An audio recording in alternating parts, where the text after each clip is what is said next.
बहुत बार जब किसी की ज़िंदगी में कुछ गलत होता है, किसी लड़की के साथ बलात्कार होता है, किसी के साथ कोई चीटिंग होती है, किसी को चोट पहुँचाई जाती है, कुछ भी जब गलत होता है, तो कई बार हमें इस चीज़ का आंसर हमारे धर्म गुरुओं द्वारा ये दिया जाता है कि ये पास्ट के कर्मा थे और इस वजह से इस व्यक्ति के जीवन में ये घटना घटी।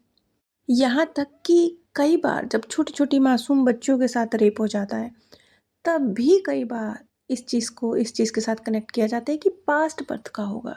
किसी व्यक्ति की मेहनत की कमाई, जीवन भर की जमा पूँजी, कोई व्यक्ति लूट कर चला जाता है और इसका जवाब ये दिया जाता है कि ये पास्ट बर्थ का होगा।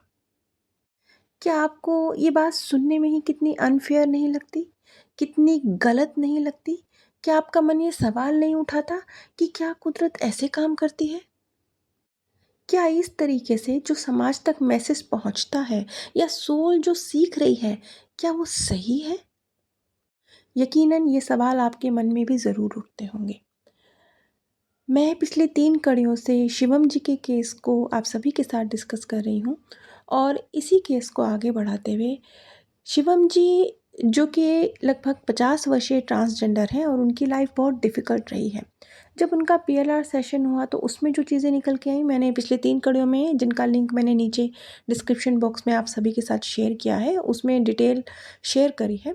कम शब्दों में शिवम जी ने 1920 के समय में एक बहुत ही पावरफुल व्यक्ति, पावरफुल धर्मगुरु के रूप में अपना जीवन देखा, जिसमें उन्होंने बहुत सारे लोगों को, बहुत अलग-अलग तरह से बच्चियों को, गरीब किसानों को, युवाओं को, समाज को बहुत अलग-अलग तरीके से उन्होंने नुकसान पहुँचाया, बच्चों के साथ रेप किया, लड़कों को नपुंसक भी बनवाया, गरीब लोगों से धन अर्जित किया, अलग-अलग तरीके से उन्होंने समाज के साथ बहुत गलत किया। उन लोगों के साथ गलत किया जिन्होंने उनको अंधी रिस्पेक्ट, अंधा प्रेम, पूरा विश्वास दिया, उनके साथ गलत किया। अब हमने देखा कि किस तरीके से शिवम जी के सामने अब ये जो उनका जीवन आया उसमें उनका कौन-सा अकाउंट खुला, जैसा कि मैंने आपको बताया था कि जो बच्चों के साथ 2 लड़कों के साथ उन्होंने गलत किया था वो वाला अकाउंट इस बर्थ में खुला और किस तरीके से खुला। अब इसी चीज़ को थोड़ा आगे समझते हुए कि अब हम शिवम जी के केस के थ्रू ही समझेंगे कि ये चीज़ जैसे कि उन बच्चियों के साथ गलत हुआ। अब अगर शिवम जी को एक जैसे हमने देखा कि एक लड़की के रूप में उनका जीवन यदि होता, तो उस बर्थ में जो बच्चियों के साथ उन्होंने बलात्कार किया था, वो वाला कार्मिक अकाउंट खुलता। उनके सामने 3 शरीर थे, एक बच्ची का, एक युवक का और एक ट्रांसजेंडर का। उन्होंने स्वयं अपने लिए ट्रांसजेंडर का शरीर चूज़ किया, जिसमें उनका वो वाला अकाउंट खुला जिसमें उन्होंने युवकों के साथ गलत किया था। लेकिन जो बच्चियों के साथ उन्होंने गलत किया था, वो अकाउंट तब खुलता अगर उन्होंने एक लड़की का शरीर लिया होता। अब बेशक कुदरत ने मामला अपने हाथ में ले लिया, जो कि बहुत ही डेंजरस बात है। इस वजह से उनके सामने इस तरह की परिस्थितियाँ आ रही हैं। लेकिन वो बच्चियाँ उनके साथ गलत हुआ वो कहाँ हैं? किस अवस्था में हैं? उनकी क्या स्थिति रही? तो पहले तो हमें स्पष्ट होना चाहिए कि कभी भी कुदरत या कोई आप गलत कार्य करते हैं, तो ये मत कहिए कि पास्ट बर्थ में इसने गलत किया था। मैंने यहाँ तक भी लोगों को कहते सुना है कि मेरे ही सामने की बात है, एक बार एक व्यक्ति ने काफ़ी बड़ी धनराशि एक दूसरे व्यक्ति से उधार ली, उसको नहीं चुकता किया और जब उनके बीच में झगड़ा हुआ तो सामने वाले व्यक्ति का कहना था, "क्या पता पिछले जन्म में मैंने आपसे लिया हो?" ये जवाब था। तो कितना पीड़ादायक जवाब था। जिस व्यक्ति ने जमा पूँजी कितनी मेहनतों से जमा करके दी, बुरे वक़्त में मदद करी, उसको आप ये जवाब दे रहे हैं। यहाँ पर एक चीज़ बहुत क्लियरली शिवम जी के केस से ही स्पष्ट हुई, जिसमें उन्हें बहुत क्लियर अपने मार्गदर्शक के मैसेज प्राप्त हुए। वो मैं आप सभी के साथ शेयर कर रही हूँ। उन्होंने जिन लड़कियों के साथ गलत किया एक धर्मगुरु के रूप में, उनमें से जो ज़्यादातर लड़कियाँ थीं, उन्होंने उनके लिए कोई गलत भावना क्रिएट ही नहीं करी, बल्कि उन्होंने अपने आप को स्वयं सरेंडर किया था। क्योंकि उनके जो एक तरह से माइंड वॉश होता है कि गुरु के चरणों में समर्पित होना बहुत नेक कार्य है। इस तरह की भावना के साथ वो लड़कियाँ कनेक्ट हुई थी गुरुजी से। तो ये सब हो जाने के बावजूद उनको ये समझ ही नहीं आया कि किस तरीके से उनका शोषण किया गया है।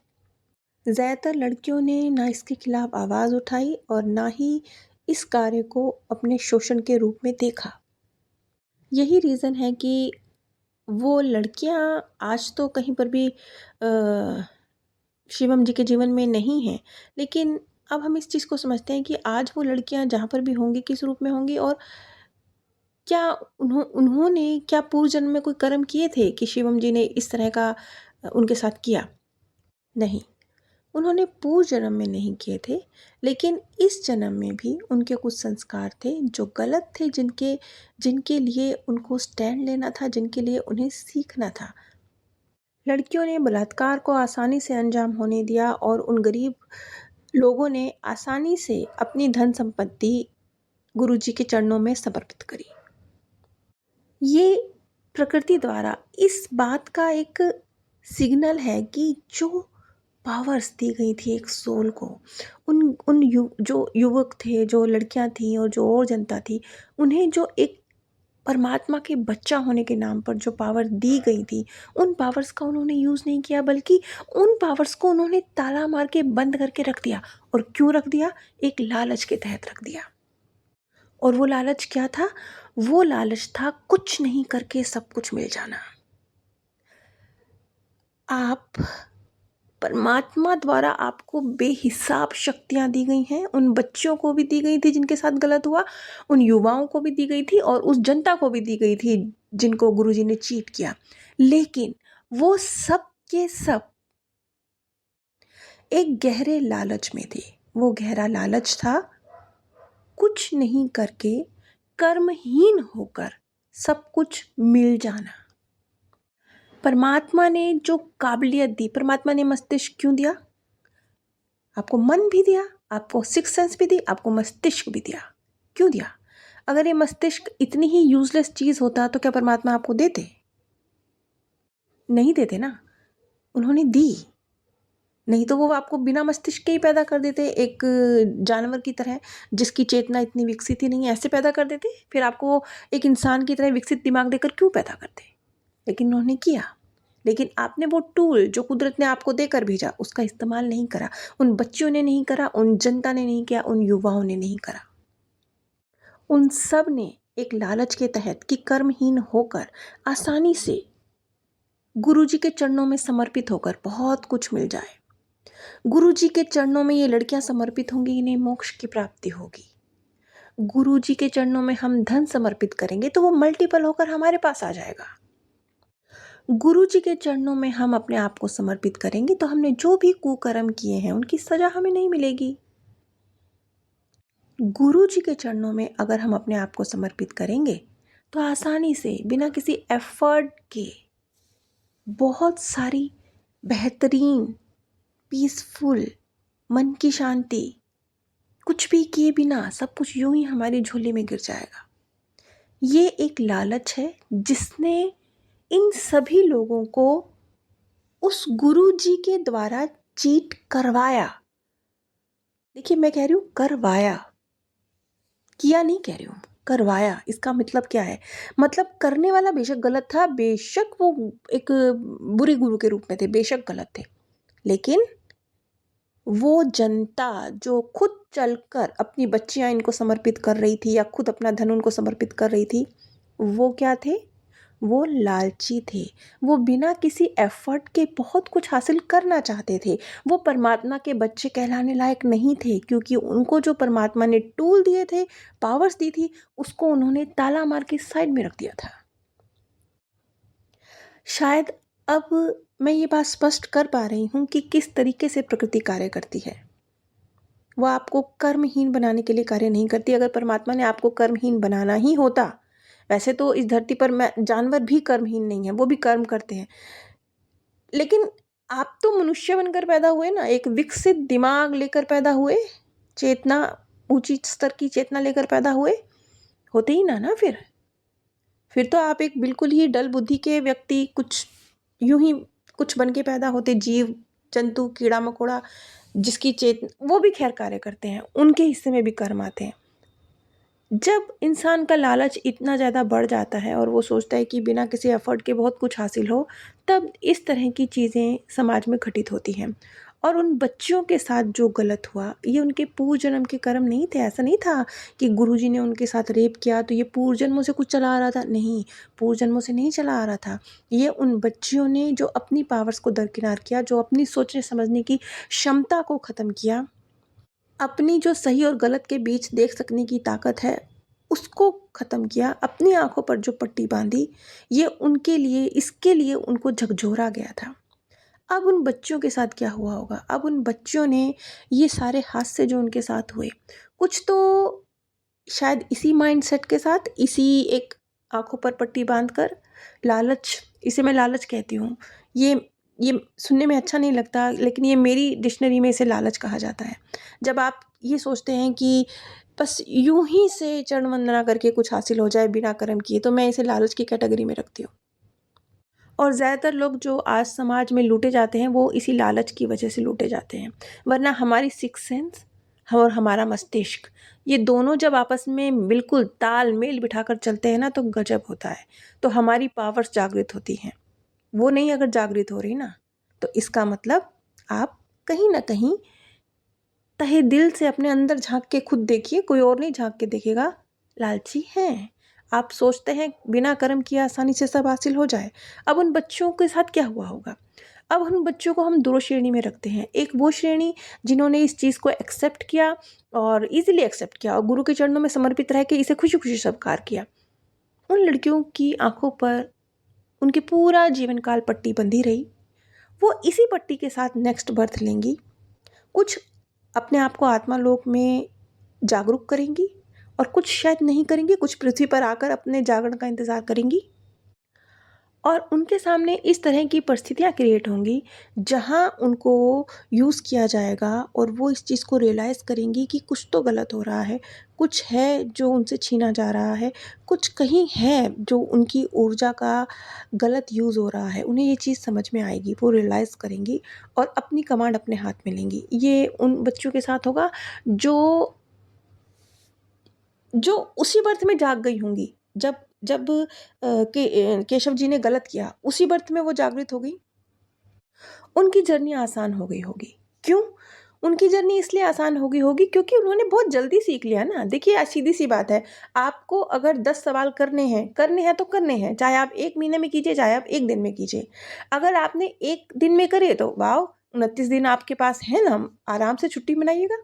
और अगर आपने 30 दिन में करे तो थोड़ी-थोड़ी टेंशन रोज़ की है, रोज़ एक-एक सवाल करते जाइए, 30 दिन अपना होमवर्क कंप्लीट कीजिए।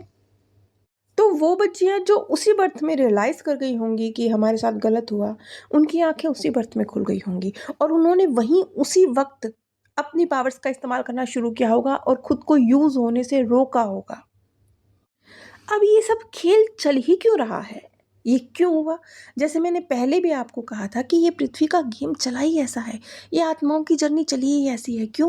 क्योंकि हम सब आत्माएँ जब वजूद में आईं, देखिए मैं आत्मा का जन्म ये शब्द इस्तेमाल नहीं करती, करूँगी तो बहुत ही एक इसका गलत सेंस में मीनिंग निकाला जाता है। जन्म नहीं कहती, लेकिन मैं ये कहती हूँ कि पहली जर्नी कहीं से जर्नी शुरू हो ना, आत्मा जन्मी नहीं, आत्मा की मृत्यु नहीं, लेकिन जर्नी, जन्म वाली जर्नी कह लीजिए, पृथ्वी पर जन्म लेने वाली जर्नी कह लीजिए, एक शरीर लेने वाली जर्नी कह लीजिए, वो तो कहीं से शुरू हुई ना। वो किस आधार पे शुरू हुई? वो जो गुण उनके जागृत थे उस आधार पर और जो दबे हुए थे उन्हें अचीव करना है इस आधार पर शुरू हुई। अभी हम केशव जी के इस केस के माध्यम से और बहुत सारी चीज़ें समझ सकते हैं। हम आगे इस चीज़ को भी समझेंगे कि जो आत्माएँ इस तरीके से गलत कार्य करती हैं, धर्मगुरु बनकर या पावरफुल पोजीशन में आकर, कोई बड़ा ऑफिसर बनकर, कोई बड़ा नेता बनकर, उनके साथ क्या होता है? सोल वर्ल्ड में क्या होता है? क्यों? क्योंकि सोल वर्ल्ड में क्या होता है, धरती पे क्या होता है, वो तो हमने पिछले 3 कड़ियों में समझा ना। अभी आगे और समझेंगे अगर आप लोग ये सीरीज़ सुनना चाहेंगे तो। और लेकिन सोल वर्ल्ड में क्या होता है? ये भी एक बहुत महत्वपूर्ण चीज़ है कि मृत्यु के बाद क्या होगा उनके साथ, इसे भी हम समझेंगे। और अगर आप ये जानना चाहते हैं तो प्लीज़ मुझे कमेंट में बताइएगा, तो मैं अगली कड़ी में इसी चीज़ का ज़िक्र करूँगी। नीचे डिस्क्रिप्शन बॉक्स में केशव जी का जो ये केस है, इनकी 3 कड़ियों के लिंक भी दिए गए हैं और अमेज़न का लिंक भी दिया गया है, मेरे सेकंड चैनल का लिंक भी दिया गया है। आप सबसे मेरी रिक्वेस्ट है कि आप लोग अमेज़न से शॉपिंग तो करते ही होंगे, तो प्लीज़ उस लिंक के माध्यम से शॉपिंग कीजिए, ताकि बिल्कुल नगण्य सा, बहुत छोटा सा ही सही, लेकिन एक सहयोग है जो अमेज़न के माध्यम से इस जानकारी को मिलता है। इस चैनल को आपके सहयोग की ज़रूरत है। अगर आप पास्ट लाइफ रिग्रेशन करवाना या सीखना चाहते हैं, आपकी ज़िंदगी के कुछ उलझे सवाल हैं, वो क्यों हैं, कैसे हैं, किस लिए हैं, जानना चाहते हैं, तो एक बहुत छोटी-सी नाम मात्र की धनराशि है। सिर्फ़ इसे एक एनर्जी एक्सचेंज की तरह समझिए। बहुत ही नाम मात्र की धनराशि पर आप इस चीज़ को, अपनी ज़िंदगी के गहरे गूढ़ सवालों के रहस्यों को समझ सकते हैं। अगर आप पास्ट लाइफ रिग्रेशन करवाना या सीखना चाहते हैं, तो आप स्क्रीन पर दिए गए व्हाट्सएप नंबर पर संपर्क कर सकते हैं। आप सभी पर परमात्म सौंदर्य, प्रेम और आनंद सदैव बरसता रहे।